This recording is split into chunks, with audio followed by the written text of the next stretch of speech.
It's on. Hello and welcome to Sisters in Lit in Life, where we discuss the lit we read and life. I'm Leila E Hart. I'm Shannon. I'm Whitney. I'm Trina. I'm Trina. She just, I'm Trindle. Look, because I'm looking at all this cheap stuff. I almost rolled back. I'm so done with all y'all. Go ahead, Trina. Go ahead and do your. Go ahead and. We're gonna let her have her moment. Go Chiefs! You got two left. You got two left. Get it on out. Get it on out. Oh my goodness! Do it randomly in the middle of the conversation. Jeez. Look at. Listen, y'all. Did y'all see her video with the blind date in a box on TikTok? I haven't seen it. I'm telling you, she took me out because I was like, not the Go Chiefs. She over there fumbling with the box talking about Chiefs. I was like, she just had to do it. And then she had to do it on a video that got my product in it. Like a shade. I felt that shade. It's okay. Shannon, go ahead and put in that plug for your product. Go ahead and let everybody know what you're talking about. Oh, okay. So yeah, I do a blind date with a book. A blind date with a book. You get the mystery book. You get 3 or 4 bookish items. And yeah, it was great. Everybody in my book club loved their box. Loved it. Excuse me. Had a little drink in there. Mm-hmm. Yeah, it was wonderful. It was great. You can get it on the Lituary. I will be participating at the Lituary. I think it's a Square store, so you'll have to go on Facebook to get the actual link. We can drop tell them where they can find it at. The Lituary. I'm so sorry. I got wine in my throat. Almost choked myself. No, we need you to make it. Spell Lituary out for them. The L-I-T. Look, the wine kicking in already. L-I-T-U-A-R-Y. Lituary. Yes. All right. So guys, you can go ahead and find not only Blind Date with the book products there, but other books as well that are kind of hot and going on by African American authors. I think she has some other authors as well. There may be a couple indie authors as well listed on the site. So not a lot of them. Not a lot. But she does like to feature. She does like to feature books by our people for our people and everybody else who wants to read. I mean, it's a story. So right. All right, y'all. So how does y'all's week been?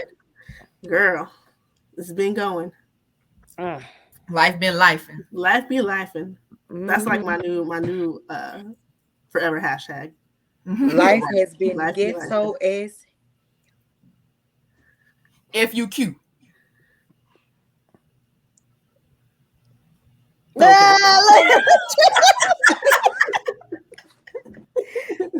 don't even want to talk about it, baby. That's how life been life on her. Man, life been something now. Yeah, because you know what? It's one thing to have a 9 to 5, but it's like you want to do something else. That's I feel like everybody feels that way. Nobody wants to work a 9 to 5. You might like what you do, but you still think I could do this on my own and still do better and have my own free time. Yeah.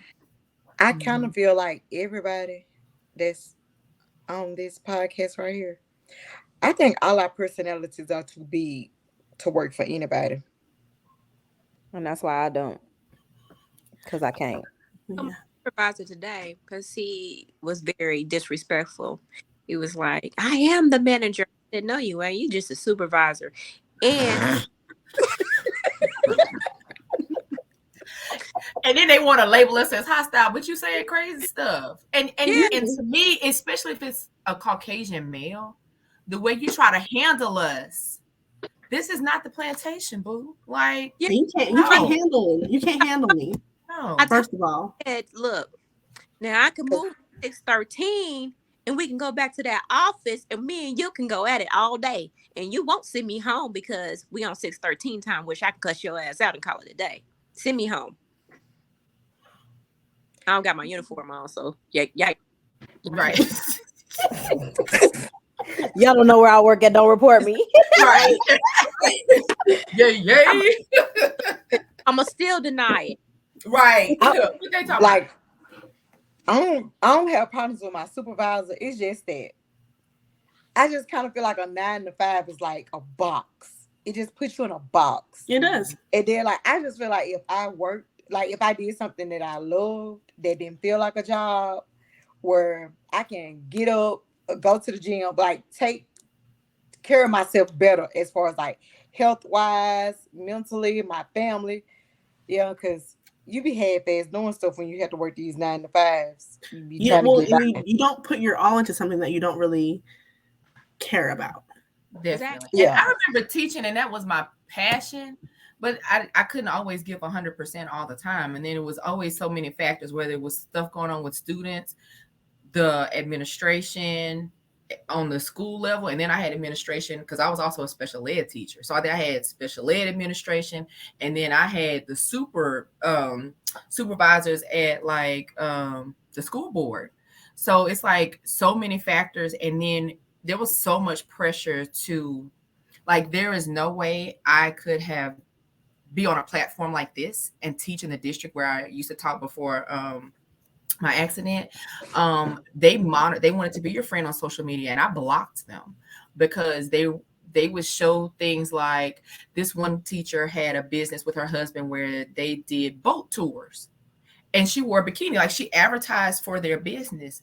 She got fired from the school district because they considered that inappropriate. Like, you're too much micromanaging my personal life. Yes.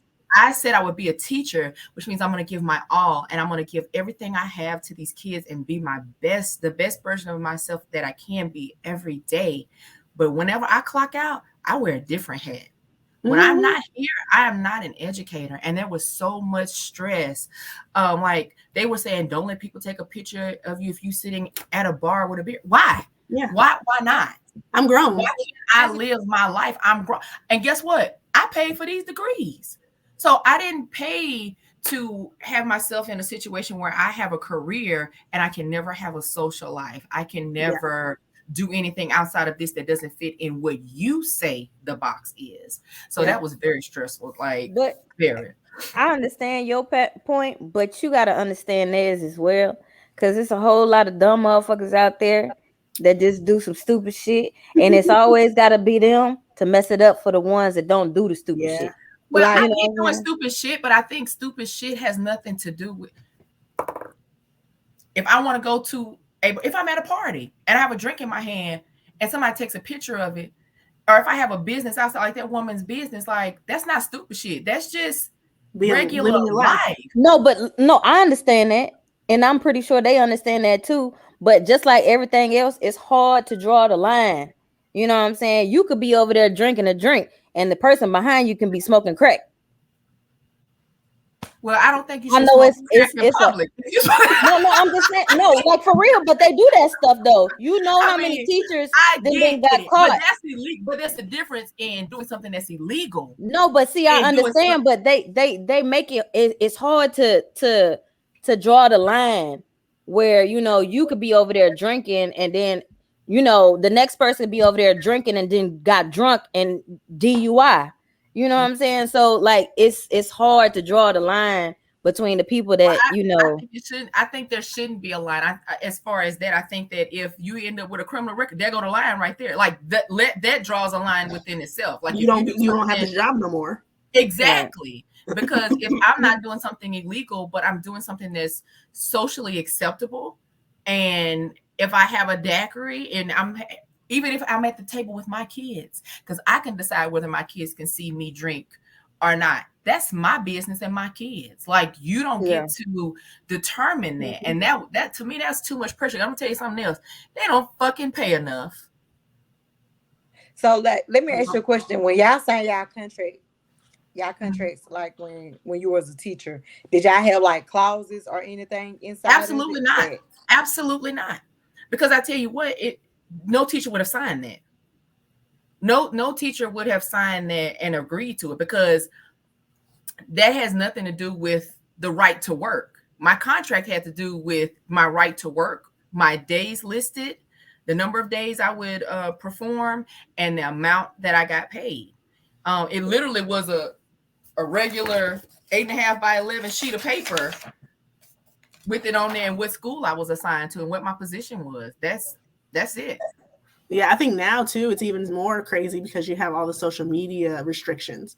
So it's like you can't do nothing, and I kind of get it a little bit because you have a lot of kids who are on social media that you should be friends with on social media. You should not be friends with your students. My social media page, even on my personal page, even though I don't post a lot, that's a grown-up page.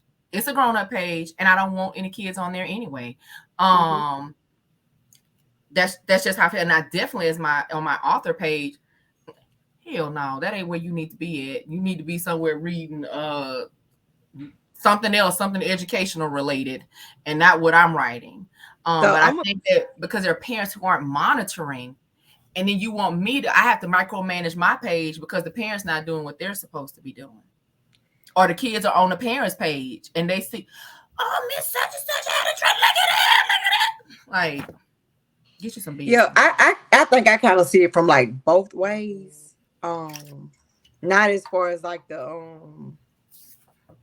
it's almost like, not saying not, comparing the two, but it's almost like somebody being the preacher, but they at the script club. You know what I'm saying? Like, because like when you in positions like teachers and and principals or preachers or deacons and stuff like that, people hold you to a certain standard. Yeah. And I'm not saying they forget that you're human. They forget that, you still have a life, and but see, our minds being so small, we kind of paint. We kind of put people teacher, in. I agree to teach your kid. I ain't say I wasn't gonna be making it right. Like, if that's what I want to do in my free time. But when I get that.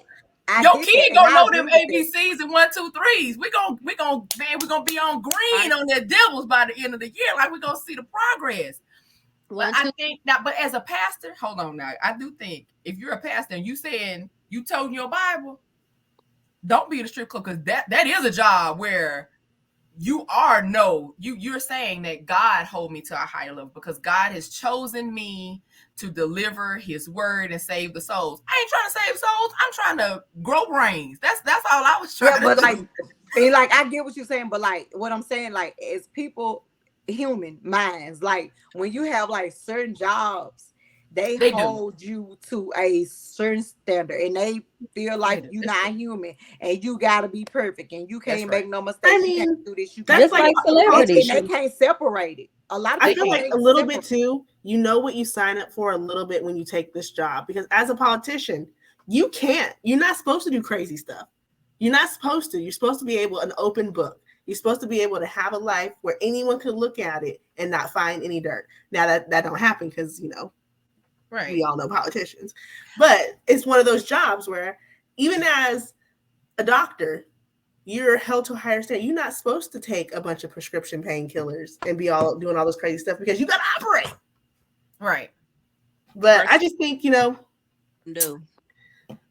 But you know what? The jobs you listed, the teaching profession, every job in the world starts from a teacher. Like that's the gate to open, and they are paid the least out of that. So you need to have the least amount of expectations for my personal life, like, because I feel like it's teachers who have to have second jobs. Like, some of them working at Hooters because you don't even pay enough, but then you want to be mad because her ass out. Like, and that's some BS, because I feel like if you taking care of my child, that's a big ass responsibility, and you need to pay people more. But it's crazy because, like, me and my husband, I had this conversation before. They pay the coaches more than they pay the teachers. That is ass backwards to me. And let's talk about that, because a lot of the coaches don't even have to take all of the exams. Like, they may teach health. Well, I know just for pre-teaching, there were 3 exams. And because I did mine in a master's degree, I had to take education content, and then I did a dual certification. So then I had to take a special ed licensure test, and then I had to take 2 tests, one for gen ed and special ed, that you knew the content and knowledge, and then the pedagogy. like that you understood the science, the psychological part of teaching.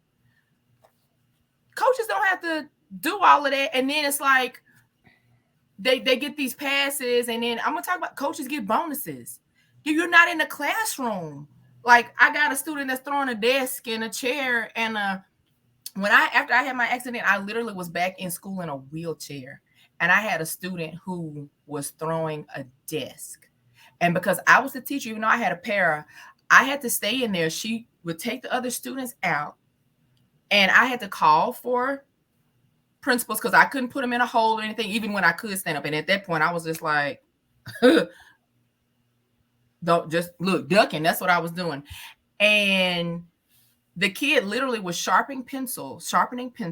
And this was my last day of work. He was sharpening pencils and he was throwing them at me. And I was kind of swatting them and catching them. I said, what is wrong with you? He said, oh, these are darts and you're the dartboard. I was like, you know what? I need to be at the house because I can't stop this child from trying to hurt me. Well, if I stop him from hurting me, it's going to be bad and I'm going to go to jail. But nobody's going to see that I'm in a wheelchair, so you're doing everything you can to not be hurt. So if it means I have to hurt a student to protect myself and somebody else, I do need to be at the house. Because I'm already in the wheelchair and I'm not going to let you. Because he saw me as when he knew me when I could walk. Oh, he didn't do that stuff. But me being in a wheelchair at that point, he was like, he took it as a joke. And I was like, yeah, I need to be at the house. I'm going to be honest with you. I come from a family full of educators. A lot of them went to school. My mama, she was a special ed teacher. She retired as alternative school principal. My sister, she was a special ed teacher, English teacher. Now she's an alternative school teacher. Man, let me tell you something. Teaching, and I had a cousin that's a principal. I think teaching is a gift. And that is not for everybody. And for me, it's not. Because if you throw a pencil at me, I'm football tackling your ass. I'm just saying. This is me being out of way. No Roman Reigns, your ass. I'm talking about rap. I'm talking about wrapping you up. Because I saw a video not too long ago where this older black woman, a young student, a young black girl, ran her into the door. I seen that. You gonna run me into the door? First of all, I'm gonna be good with you, but you ain't gonna bully me. You ain't finna put these type of stipulations on me as a teacher. See, that's why I say it's a gift. And that's the gift that I don't have. Now I can be good to kids. I'm gonna be respectful as long as they be respectful. But then, when you go to put your hands on me, most definitely, it's an issue because I'm gonna hit your ass back. I believe it's a different type of generation now where they're very disrespectful to the teachers. And because they see their mamas popping off. When we were little, what did our mama say? And you better not take your ass to that school cutting up. Yep. Man. But now the parents deciding with their kids and going off, and you have the parents and the kids going off on the teacher. I have a friend I work with, and her daughter is 16. Well, she was 16 at the time. And she told me that she got in trouble with her teacher, and she told her daughter if she talks back to her, talk back. I mean, say something back to her. And I said, well, why would you tell her that? Right. Why? She was like, well, she be talking stuff. I said, but that's a teacher. Why would you tell your daughter? Authoritative figure. Yeah. Why would you tell your daughter that if she has a problem with her teacher, she needs to come talk to you? It's a chain of command.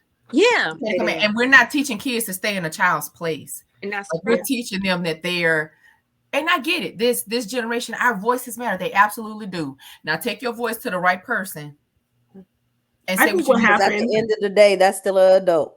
I think that and it's a way to talk to people.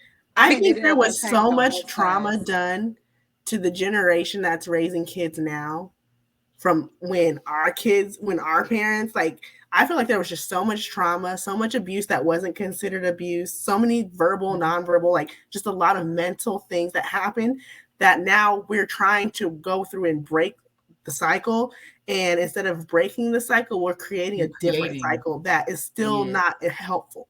So it's we're wanting them to know their voice and know that if something is wrong, they speak up.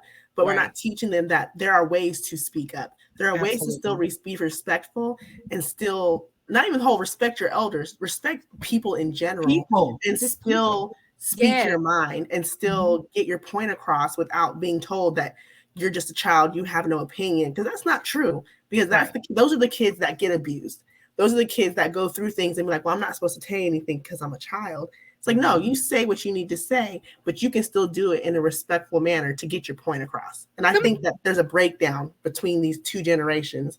Some of these kids, I'm sorry to cut you off, but some of these kids don't even say thank you or excuse me or anything when they walk through. I was in a hair store and one kid walked by and bumped into me. She looked like she was probably 18 or 19. It didn't say excuse me.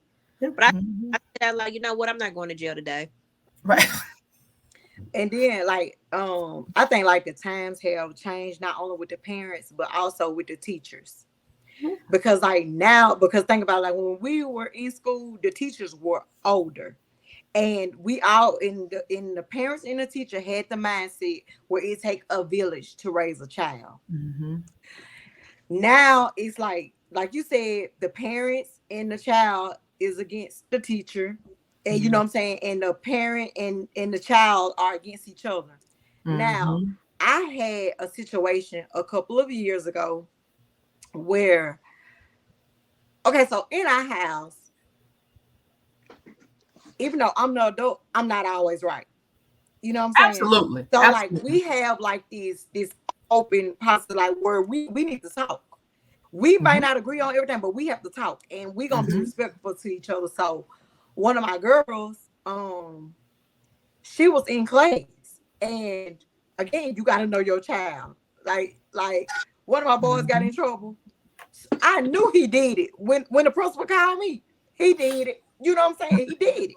You got to know your child. But at the time, like my girl, she was in class, and the teacher had kind of.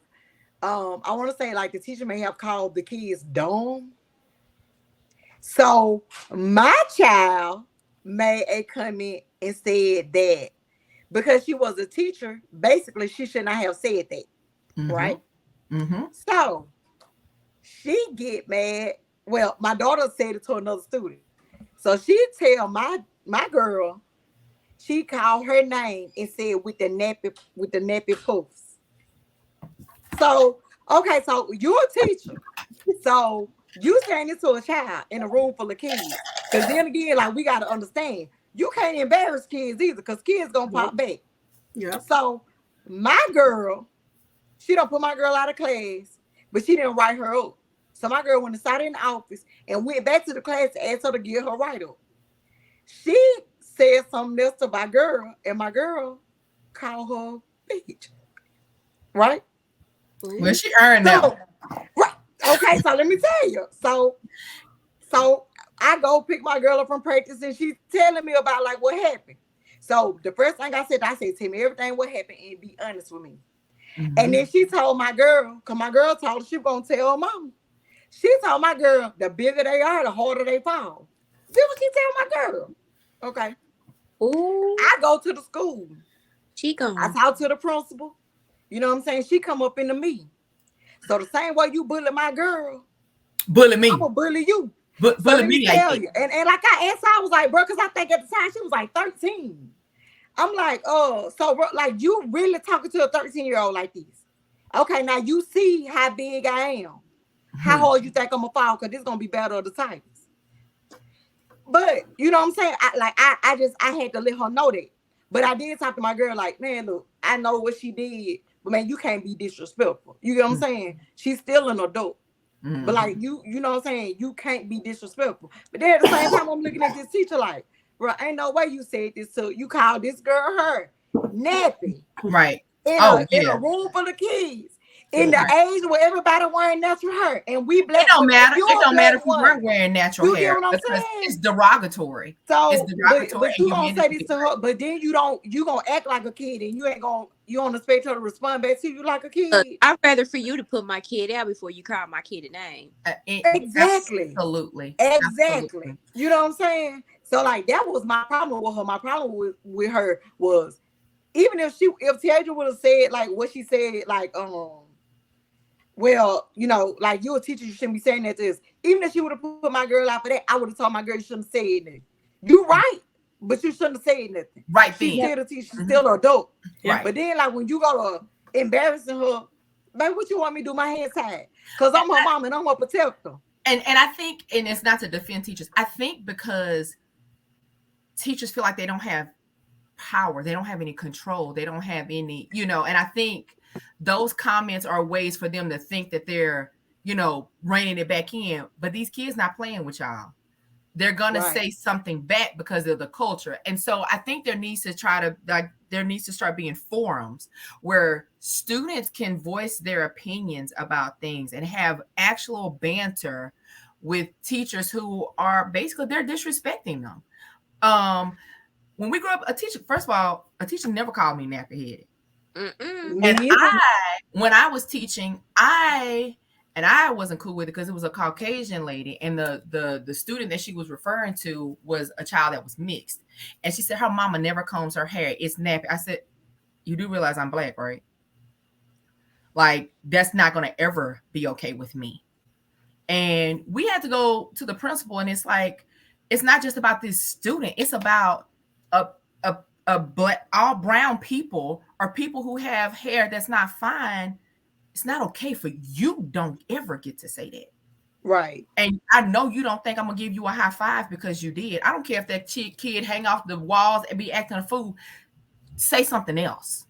That's I feel like respect is also a two-way street. Like, yeah, everyone just needs to be more respectful of each other, just in general, like in general humanity. Like, there's no reason for anyone to be calling anybody names.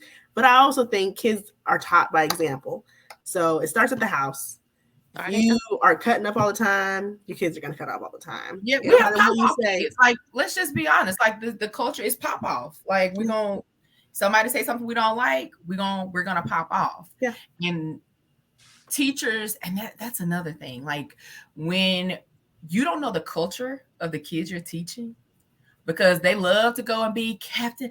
We're saving the little black children. The black children. You're not saving us. You don't know. If you don't educate yourself about this culture, this neighborhood, the things the kids say, you don't have to listen to their music, but know what it is and stop being so offended by it. But like, if you're not really immersing yourself in their culture, you're not really helping them, because there's a way to reach our kids. And sometimes the things you say and just wanting to put them out, sometimes kids push back because they know you're going to give up on them. Man, I don't know. The school systems, I think that the school systems across this here supposed to be great nation failing the kids. I'm glad you brought that point up about, you know, we like to bring outside people in to teach our kids. We much rather have outside people than teach our kids. We had an incident not too long ago, a couple of months ago. We had a principal, and he had like a great relationship with the kids. The kids loved him. He was firm. He like demanded respect, but he respected them, and he just had like this great relationship with the kids, and the kids loved him. He's from the community, so he know these kids, and he know the background of the kids, and he know the families. So when you have like people like that, it's easy to work, you know, and then like you coming from our community, so you understand. Man, we had a superintendent come up in here and take him away from the kids, and the kids done a protest. Man, this man's wife died. He went to school the next day because it was the first day of school. He went to school the next day to give his kids a speech to start school off. We don't want those type of educators. We want the kind that just do anything to our kids now. It's like a money thing. Yeah. Like for like a lot of the school systems, it's like it's a money issue. Well, they get more money for Title I, like Title I schools where our kids are underperforming, and they're not doing well on standardized tests. They're funneling money in to try to raise their scores up. Well, let's get this professional in, and let's get this person in, let's get this person in. So here's my thing: you can be a race that's not represented as much in the school, and you're coming in to be the principal or whatever, but you can't come in with a savior complex. You can't come in, oh, well, these poor hungry children. And if you're going to start a backpack program for the weekends for the kids that you know, like they are not getting food and stuff, don't be on the news with it. We don't need you to advertise it. Be that and be like a pillar in the community, because that's what the school is supposed to be. Schools and churches are supposed to be pillars of the community where we can come in and get assistance and get help and not feel like you're doing it for the show. Mm-hmm. Don't do it for the show. Do it because you really want to help our kids, because you know that when our kids are hungry, they can't learn. And let me ask you a question. Mm-hmm. Since you said that, and because you brought up church, my antennas went up. Mm-hmm. Do anybody feel like it has been a shift in the school system and the church since COVID? Oh, absolutely. 2020. It was like an eye opener for everything. The church and education. It was like not even just, it was just an eye opener for, I feel like, for the African American community. Mm-hmm. Then, because like even like during 2020, because somebody said something about trauma. It made me like look back at some stuff like that I was taught that I needed to unlearn and still trying to unlearn.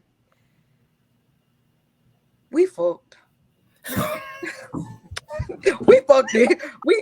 This over in the United States, we fucked.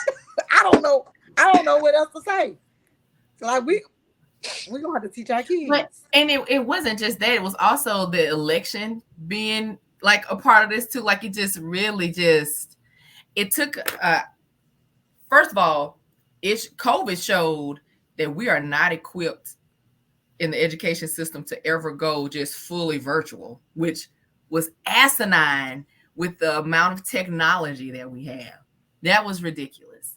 So we have, when the pandemic first started at the beginning of 2020, so it's like, oh, shit hit the fan. All right, I get we weren't prepared for that. But we went from there and we had the summer to prepare because we knew, okay, COVID numbers were rising. People were dying. We're going to start the new school year. Y'all still didn't know what the hell you was doing. Like, what is going on? Why? On that note, we're going to have to break this one and start a new one, because y'all going to talk, and we ain't even got into the book. All right, so we're going to split this into two. So we're going to go back, we're going to end this one, and we're going to come back. And yeah, y'all stay tuned. All right.